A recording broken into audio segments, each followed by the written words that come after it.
Hey everybody, welcome into the back room. I'm Andy Ostroy. We have Miles Taylor with us today. We'll chat with Miles in just a moment, but first, thanks for tuning in. We appreciate you listening, and we'd love to hear your comments. So email us at backroomandy@gmail.com and or post on our social media, and we'll read some feedback next time.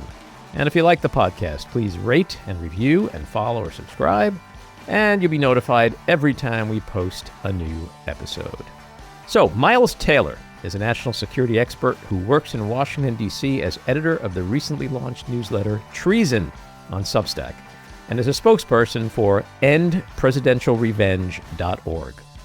Miles previously served as chief of staff at the U.S. Department of Homeland Security, where he published a bombshell anonymous essay in the New York Times, blowing the whistle on presidential misconduct. He later published the #1 national bestseller, A Warning, revealed himself to be the author, and launched a campaign of ex-officials to oppose Donald Trump's re-election. He's worked as an advisor in the George W. Bush administration, on Capitol Hill, as a CNN contributor, and is the co-founder of a DC-based charter school and multiple democracy reform groups. Miles is also the author of the New York Times best-selling book Blowback and the host of the podcast The Whistleblowers. Miles, welcome back into the back room. Andy, great to be here. 2025. Quite a year. Yeah, the best of all the years. Honestly, there's never been a better year. It's really, everybody knows it. And how are you doing in this fantastic year? Yeah, I've had better ones. It's been a roller coaster ride, and I don't want to lead off by saying I told you so, but I will. So. Yeah, I told you so. Definitely told. I'll lead off with twice, that. maybe. Yeah, twice maybe. I mean, joking aside, this year has really, I think, defied expectations, even my own, of how crazy it would get politically here in the United States, and that continues. I mean, day to day, hour to hour, we are seeing everything from the extraordinary and unpredictable to the very predictable and very alarming happening here in our country. Yeah. Well, speaking of that, and let's start off with the elephant in the room, which is the executive order pertaining to you. How did you learn of that? And were you surprised when it happened, or did you expect something like this was coming? So it was April 9th of this year, and I was actually on the way back from taking our little 10-pound mini Aussie Doodle to the dog groomer. And I will not forget that day for a lot of reasons, but one of them was just one of the most beautiful days of the year so far. I mean, perfect blue sky, spring day, remarkable. And I get home with the little, now very fluffy, clean dog, and my wife was pulling in the driveway at the same time with our infant daughter. And we both got out of the car and we thought, gosh, this is just a remarkable day. And as we're sort of commenting on that, I get a message on my phone from someone who said, hey, you need to turn on the news. The president's in the Oval Office right now talking about you. And, my heart sank, because this was something, Andy, in part I was expecting. I mean, I'd spent several years predicting that if this guy came back into office, he would engage in an unprecedented campaign of revenge using all elements of national power. And then he sort of sold that message for me, because after years of saying that, Trump came out, as everyone remembers, during the campaign and said, I am your retribution, and made very clear his plan was to exact revenge. So, we suspected if he won again, he would try to find a way to come after not just me, but anyone else who had served in the Republican Party and criticized him and cost him the election in 2020. What we didn't expect is that it would look the way that it did on April 9th. So I did open up my phone after I got that message, went on to Twitter, I think it was, and saw live as the president was finishing up his remarks. And it was evident to me that it wasn't like the other executive orders that had come in the months leading up to that, where, people's security clearances were revoked or he said mean things. He used this order to accuse me of having committed treason, which is a crime punishable by death in the United States, and to launch a federal investigation into me for my criticisms of the president. And, removing myself from this as much as I can, This was unprecedented, as I later found out, the first time in American history that a U.S. president had ordered an investigation into one of his critics by executive order for protected speech. And so it started to dawn on us, me and my wife, in the minutes and the hours after that, that this was going to be a much bigger undertaking to fend off. Mm-hmm. And you established endpresidentialrevenge.org. Tell us about this initiative and overall how you're fighting back against Trump's targeting of you. Yeah, I mean, look, the honest answer is it's a really tough decision to make to fight back against something like this. I mean, it sounds like a no-brainer, right? The president of the United States accuses you of the highest crime in the United States. Of course, you didn't commit treason. You go fight back. But look at what has happened under this administration. They've gone after the law firms and the educational institutions and, businesses and countries that don't do what the president wants. And they ruin those targets if they want to. They are able to wield all elements of national power to really punish their enemies. And so, yeah, we had already been hit by this executive order. But then for several weeks, my wife and I talked about, do we really want to be out there publicly fighting back against this? Won't that invite more attacks, more stalkers, more crazy people, more, persecution from the administration?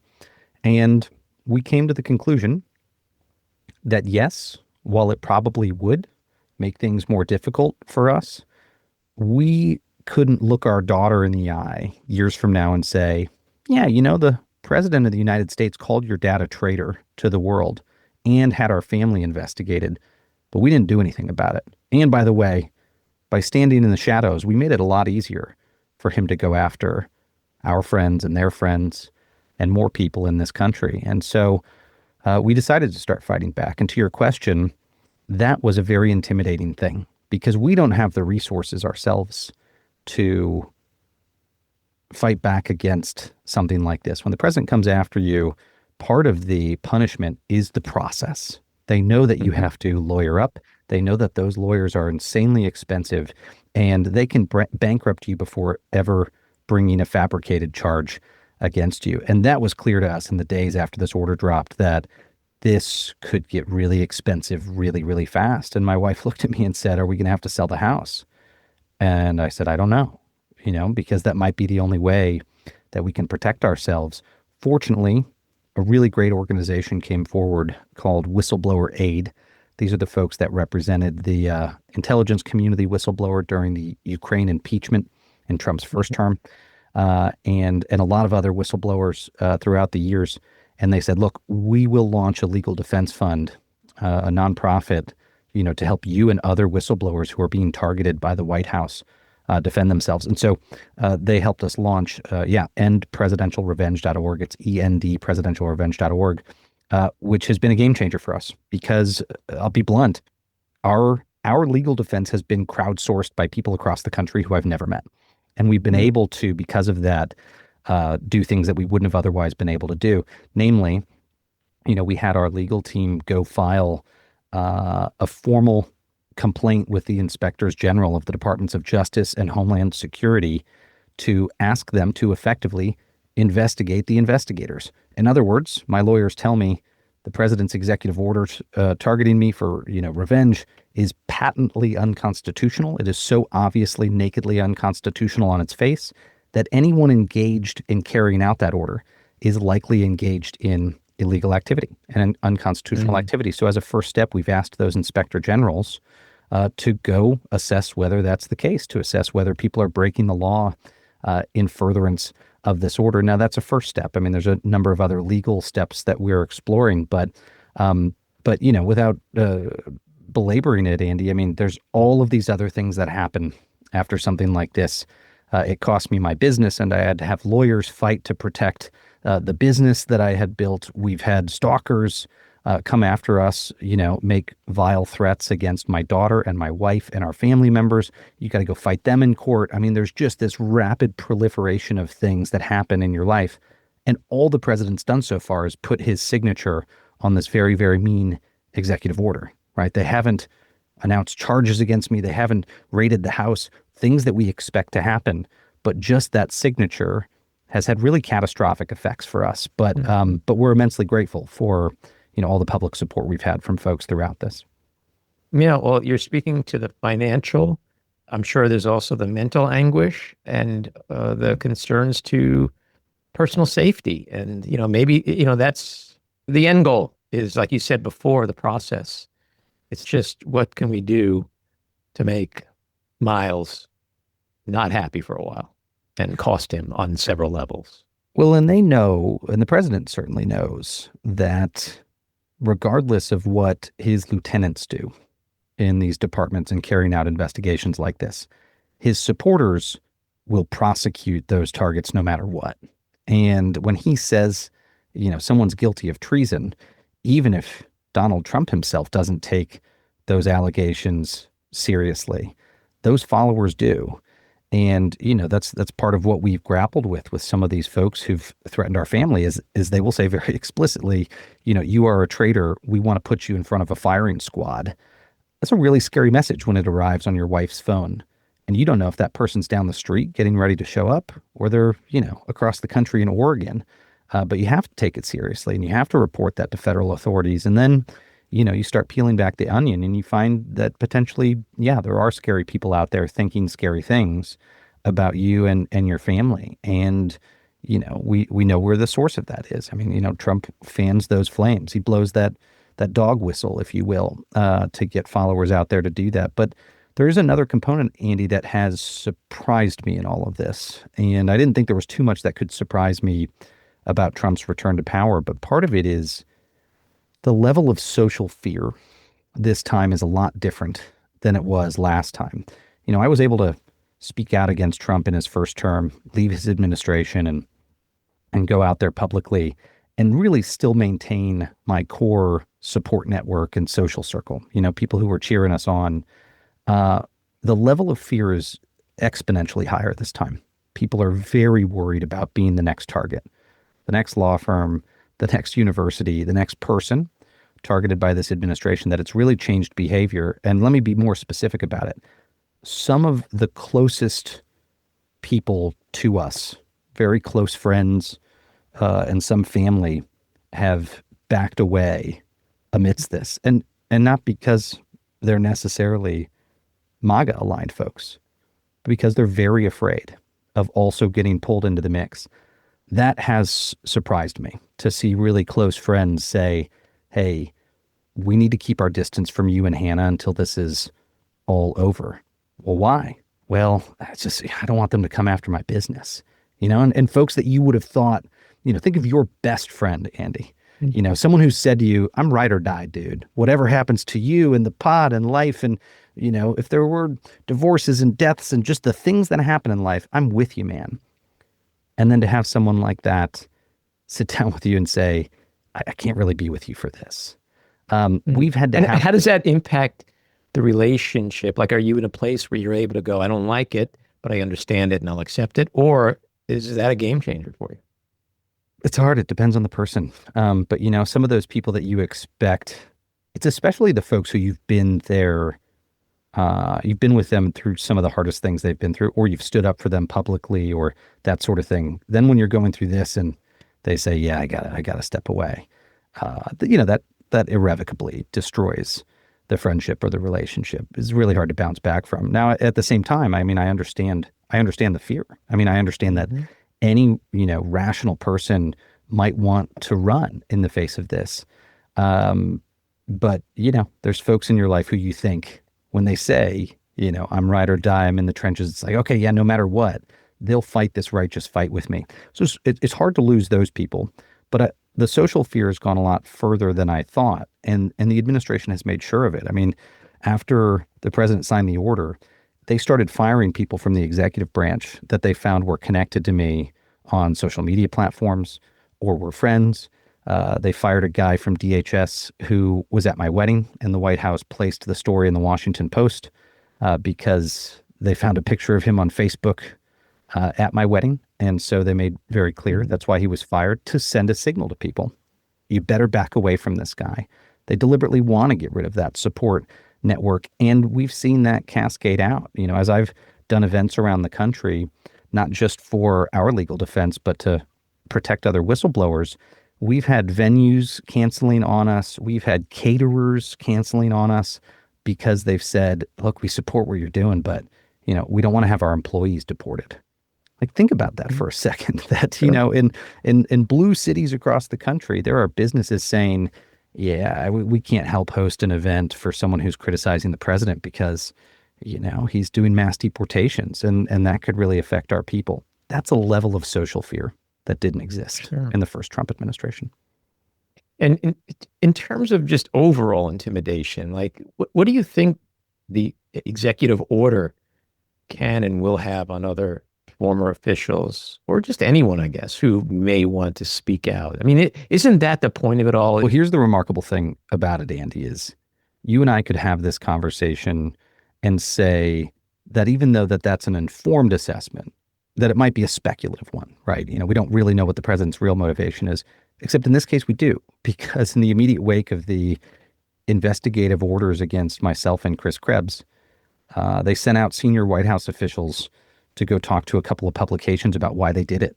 And they said it was to, quote, send a message that the president needed to show he was going to get scalps from his enemies, and that they needed to send that signal early. I mean, there's a Rolling Stone article where these guys are quoted as basically admitting, yeah, we're coming after these folks to scare other people, which is craven and awful in its own right. But then there's the reality that, to a certain extent, it has worked. And I spend a lot of time talking to ex-Trump officials, former senior leaders in the Republican Party, people who've come and spoken out in the past few years about this wayward president. And a number of them, as you've probably noted and others have noted, have gone kind of quiet at the start of the second Trump administration. And that's for a reason, because they've seen these revenge orders, and those folks are worried. I mean, they're worried that they're the next one on the list. A lot of them have lawyers on retainer in preparation. And, they've continued to target people to make sure that folks stay silent. And we just saw that with, former President Barack Obama was just accused by Donald Trump of committing treason. And now they're launching what they call a DOJ strike force to look into senior Obama officials, alleging that their engagement in the 2016 election and Russian interference was tantamount to treason. And so now you've got a whole bunch of those folks like me and like our family who are having to lawyer up and preparing for, possible investigation by the Justice Department. And so that I hate to say it, but the intimidation works. It keeps people quiet. And I just had a conversation about this yesterday with Andy McCabe, great guy. Andy, he had been acting director of the FBI during the first Trump administration, lifelong public servant, fantastic guy, not a partisan guy at all. And Andy and I talked about how in the first administration, he was targeted by Trump. He was targeted by Trump because as the head of the FBI, he had to oversee, the Russia investigation.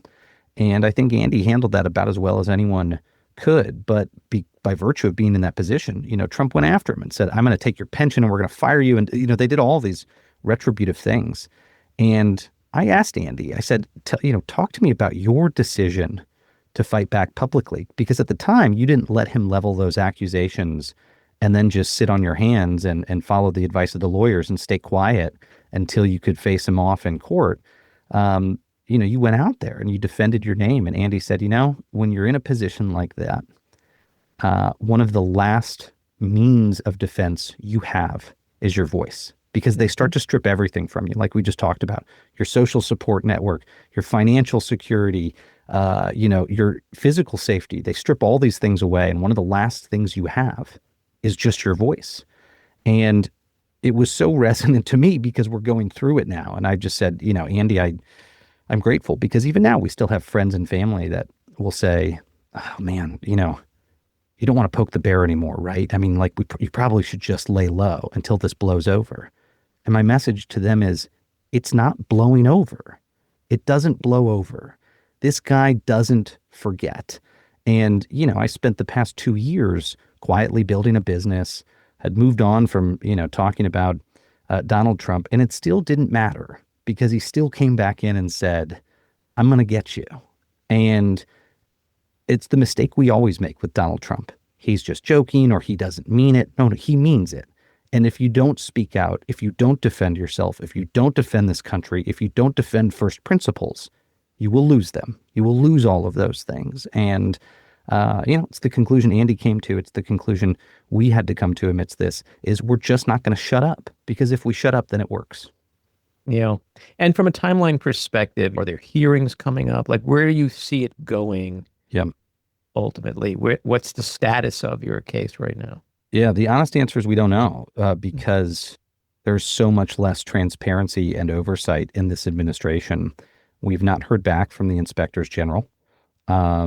And, I don't want to reach any conclusions yet, but I will just say after this week, I'm worried about whether those watchdogs are able to perform their duties inside the government. An example this week would be this past week, Emile Beauvais, Trump's most controversial judicial nominee, got confirmed to the federal bench and probably shouldn't have been, because there were pretty damning whistleblower complaints against him, including one that the Department of Justice claims they lost, even though they had it for 3 months. In the hours before the vote, the inspector general at DOJ said, oh, we found it. Well, that was too late for any senators to review it and change their vote. That's pretty scary if the internal watchdogs are asleep at the wheel so much that on these really crucial votes that affect our justice system, they're not, fulfilling their duties. And so that was worrying to me to see. So, we're going to give it a little bit more time here to assess whether the IGs are able to do their work. But absent that, there are other affirmative legal steps that we're planning to take. But more bluntly, Andy, let me just say this. We don't know if on any given day, Kash Patel's guys from the FBI will roll up to our house and raid the house and have things go forward. I mean, this is a constant and real fear. We have a very elaborate security system here on our property. And, every morning at like 4 or 5 a.m., I wake up every morning since then thinking, okay, is today the day I'm going to hear that loud ding and there's going to be, 5 black SUVs flying down the driveway.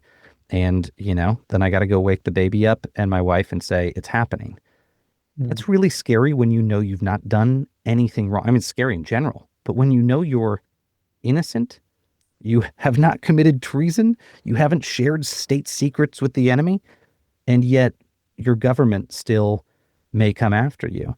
And I was warned, 5 or 6 years ago when I came forward against Trump, hey, be careful out there. There's a friend who was a Secret Service agent. He said, be careful out there because, we're in a wild moment. And you go do this and talk about this guy, one day guys with guns might show up at your door.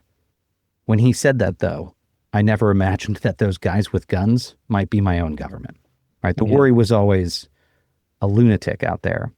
And now the worry is, law enforcement has been co-opted by the president for personal revenge. Yeah. Well, I want to shift in a minute to the more macro subject of whistleblowing, but with regard to the EO, I'm sure there was a lot of folks in the MAGA verse who were thrilled to see Trump sign that thing. But if you could send one message to the people out there who are underestimating the significance of this executive order, what would that be? The only thing stopping you from being the target of it is just whether the president decides that he has time to sign his signature. I mean, that's what's so remarkable is the president is now personally directing investigations into people. We have never seen this in modern history in the United States. In fact, the justice system is built the way that it is, with separation between the White House and the Justice Department and the line prosecutors and the agents for a reason, because you don't want an American president deciding first that someone is guilty of something and then second, ordering his team to go find the evidence, right? That's the inverse of the justice process. And that's exactly what happened on April 9th. The president sat at a desk. He said, effectively, Miles Taylor is guilty of treason. And now, team, please go find evidence that Miles Taylor is guilty of treason. It's not how the justice system works. So it sets a bad precedent, one, for everyone. It undermines the system of justice. But two, it means any business, any person who crosses Trump is only a signature away from being targeted. And to the folks on the MAGA side, Andy, I would say this to them. You're only one administration away from this potentially happening to you if we let this precedent stand. We don't want any American chief executive, Democrat or Republican of any party, to have the ability to unilaterally open investigations into their enemies. And, if they keep doing that, I shudder to think what happens if a far left president comes in and says, you know what, now I'm going to investigate every conservative university, every conservative business leader. I'm going to go after all the individual commentators on One American News Network. That too would be wrong.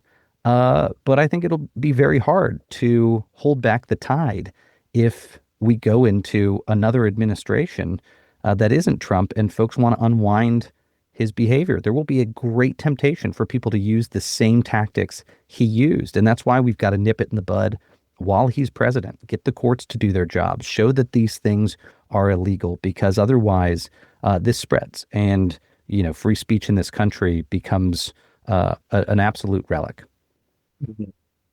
Help us also understand, help the folks out there understand why whistleblowing is such a critical safeguard in a functioning democracy, particularly within the national security and intelligence communities.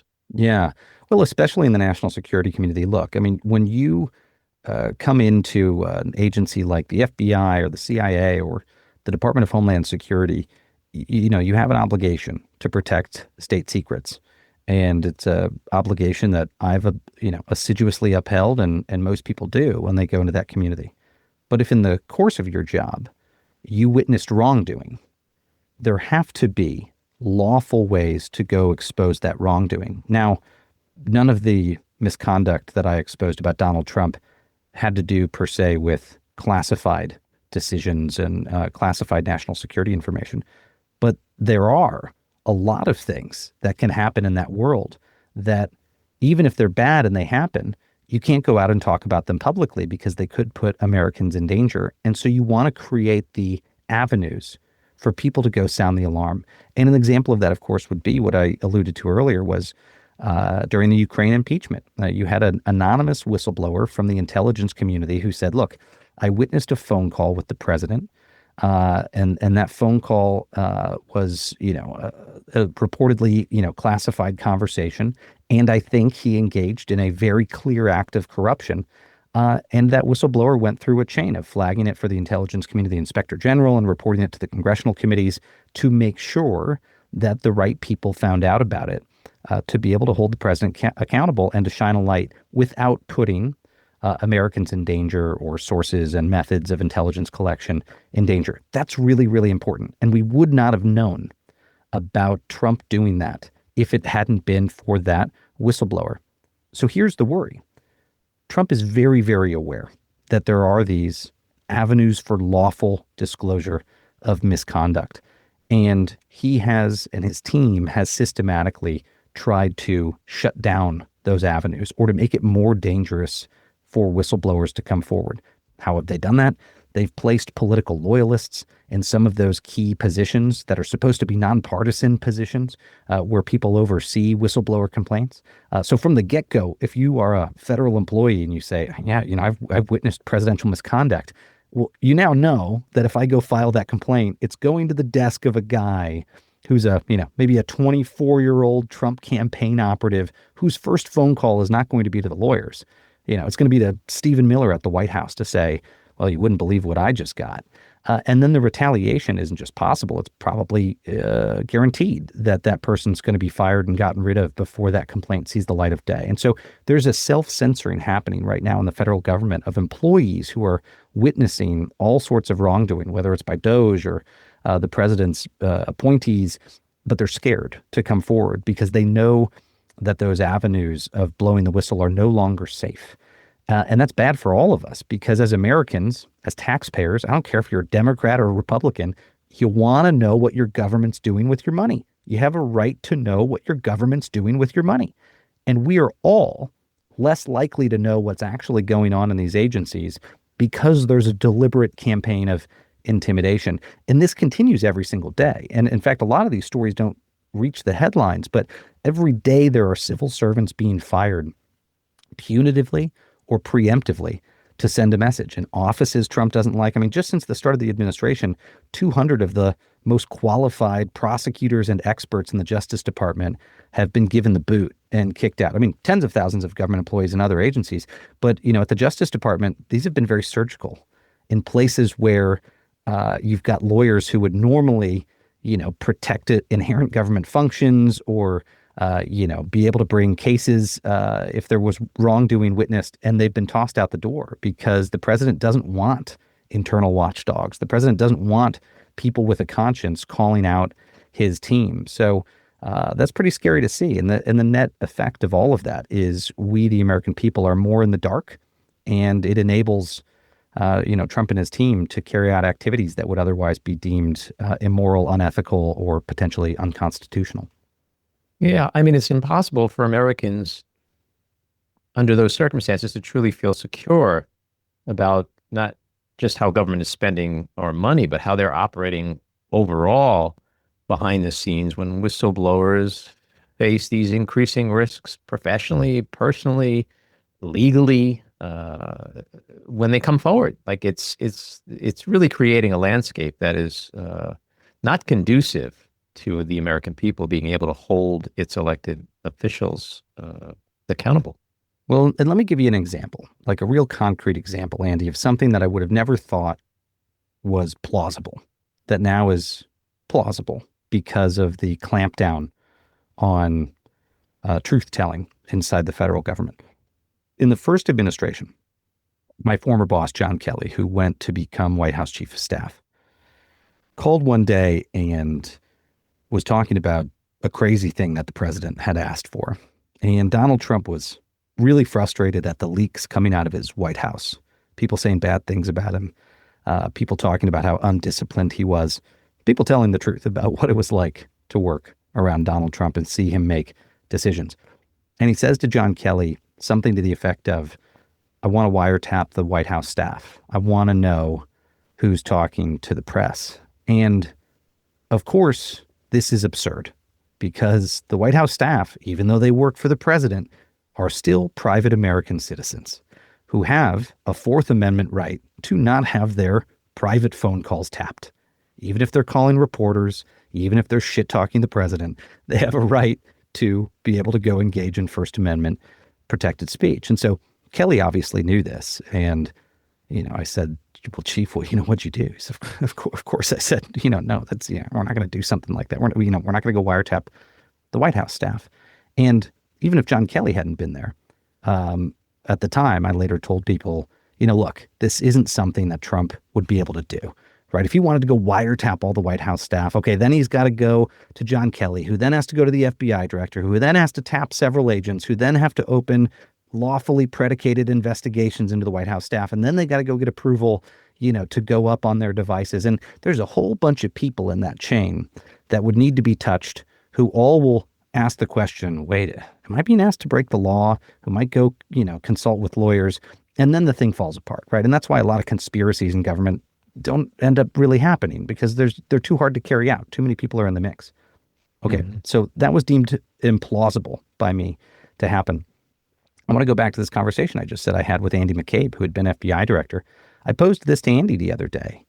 And, his comment was something to the effect of, yeah, doing something like that, going and spying on Americans and conducting investigations into them is a lot easier now than it was before because the president has made sure the people in that chain of command are loyalists, that there is a tighter chain of command, that it's easier for him to go directly to that line agent who might conduct that investigation, and that there is clear intimidation for anyone in that chain who might say, I think this is wrong. I should go talk to the lawyers. Clarity to them what will happen if they do that. They will be called out, they will lose their jobs, and they'll potentially face a revenge prosecution from the president. And so you've got these GS-14s, that's the government pay scale, sort of like an upper, middle manager, these GS-14s in these agencies who might normally be on the receiving end of an unlawful request and say, I can't do this, I got to go to the lawyers, who are now completely terrified that their lives and their livelihood will be destroyed if they don't follow these orders, because they see what's happening to their peers. They see what's happening on TV to a Miles Taylor, and they're going to find a way to try to bubble wrap it in legalese so it's not their problem and make it go away. And I don't mean to demean public servants. These are great public servants who are being put in horrible, horrible circumstances, but it's now much more possible for the president to engage in that sort of extraordinary misconduct, spying on the opposition without the American people being alerted to it. Do you believe the current legal protections for whistleblowers in the United States are still strong enough despite these threats?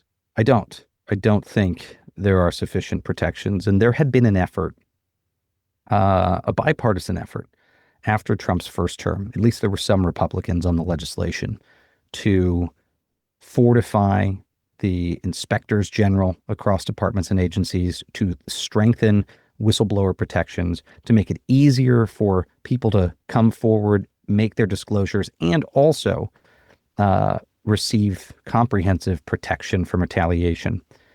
And that legislation didn't pass. And I think that we're going to look back, and historians will look back after this administration and say, we made a grievous mistake. We left these people vulnerable, and as a result, we left ourselves in the dark. And fortunately, there are civil society groups, who've stood up to sort of fill that gap. I mentioned Whistleblower Aid, that's helping our family.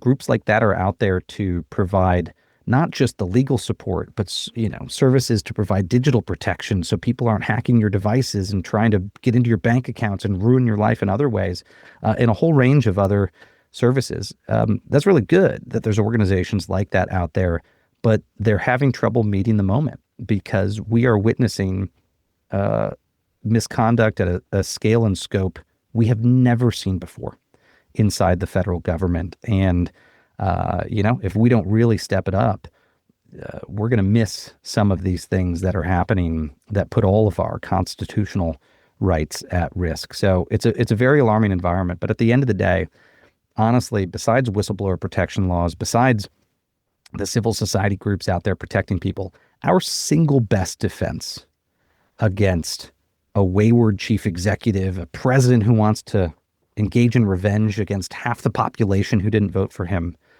is not laws, it's not money, it's just courage. And courage is contagious.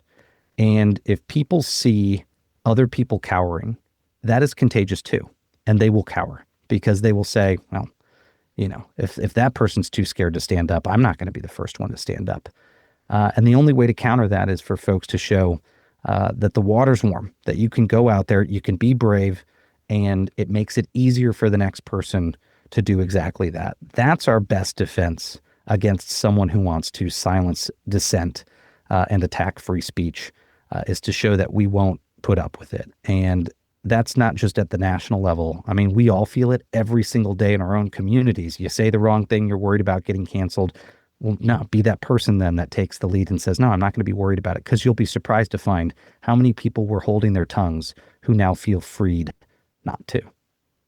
Yeah, well, like you said, we still have our voices and we still have our votes. And, there's an important election coming up in 16 months, and I hope people are focusing on that. Miles, thanks so much for coming on and sharing your story and talking about these difficult subjects, and come back again and keep us updated. Andy, great to be with you, and thank you for everything you do. Likewise. This episode of The Back Room was edited and produced by me, Andy Ostroy. It was co-edited and co-produced by Matty Rosenberg, and co-produced by Jen Hammoud. Our theme song was composed by Andrew Hollander, and our logo was designed by Cricket Lengyel. And special thanks to Patricia Wind. Please take a moment to rate and review the podcast, and also follow or subscribe. Until next time, keep your eyes on Washington, Hollywood, and your own backyards, and have a great week.